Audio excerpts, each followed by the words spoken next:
بسم اللہ الرحمن الرحیم۔ السلام علیکم ورحمۃ اللہ وبرکاتہ۔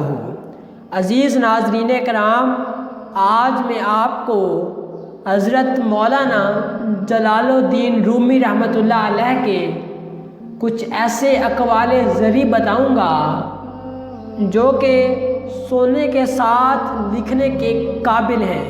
اگر آپ ان چیزوں کو اپنے ذہن میں رکھیں گے تو آپ زندگی کے کسی بھی میدان میں ناکام نہیں ہو سکتے۔ سب سے پہلا، غصے کا بہترین علاج خاموشی ہے۔ جب آپ کو غصہ آئے تو آپ خاموش ہو جائیں، کیونکہ یہی بہترین علاج ہے۔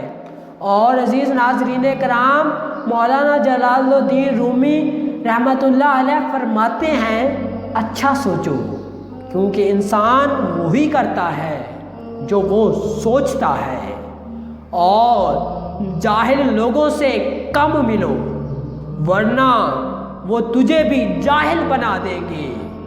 عقل مند بولنے سے پہلے اور بے وقوف بولنے کے بعد سوچتا ہے۔ اور اگر زندگی اتنی ہی اچھی ہوتی تو کوئی بھی دنیا میں روتے ہوئے نہ آتا، اور انسان کو جتنا لگاؤ رزق سے ہے، اتنا لگاؤ اگر زندگی دینے والے سے ہوتا تو اس کا مقام فرشتوں سے بڑھ کر ہوتا۔ دنیا میں دو طرح کے درد ہیں، ایک وہ جو آپ کو تکلیف دے، اور دوسرا وہ جو آپ کو بدل دے۔ اور سمجھنا جاننے سے زیادہ بہتر ہوتا ہے۔ آپ کے ارد گرد ایسے بہت سے لوگ ہیں جو آپ کو جانتے ہیں، لیکن بہت کم ایسے ہیں جو آپ کو سمجھتے ہیں۔ زیادہ سمجھدار اور زیادہ بے وقوف میں کوئی فرق نہیں ہوتا، کیونکہ یہ دونوں کسی کی نہیں سنتے۔ اور اگر کسی کے دماغ کو جاننا چاہتے ہو تو اس کے لفظوں کو سنو، اگر کسی کے دل کو جاننا چاہتے ہو تو اس کے عمل کو دیکھو۔ اور جب اپنوں میں غدار، مکار اور منافق پیدا ہو جائیں تو میدان میں کھڑا شیر بھی کتوں سے ہار جاتا ہے۔ اور آپ رحمۃ اللہ علیہ فرماتے ہیں کہ وقت اچھا ہو یا برا گزر جاتا ہے، لیکن باتیں اور لوگ ہمیشہ یاد رہتے ہیں۔ لوگ کیا کہیں گے، یہ ایسی گھٹیا سوچ ہے جو اللہ کا ڈر نکال کر لوگوں کا خوف ذہن پر غالب کر دیتی ہے۔